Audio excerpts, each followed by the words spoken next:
Morning! Morning everyone!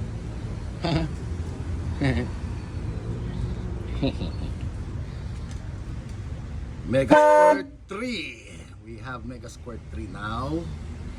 So it's a brand new standalone ECU for our 3SGE beams. You can see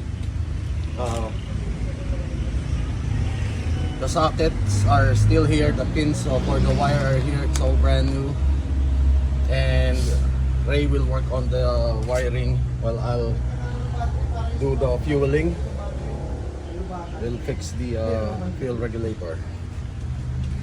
And si John nang magtotono, di ba, Ray? After lunch bukas kasi wala ako bukas ng umaga. O, simulan mo na yan, boy. Bukas Ray naman wire. usapan namin eh. Magpandar.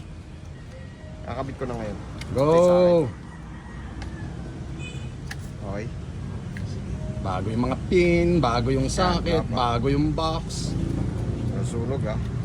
Gaano kaya ilalakas pa niyan? Nasunog yan ah. Gaano pa ang ilalakas ng 3SG in? Diyos ko po, magiging pocket rocket na lalo ang Avanza.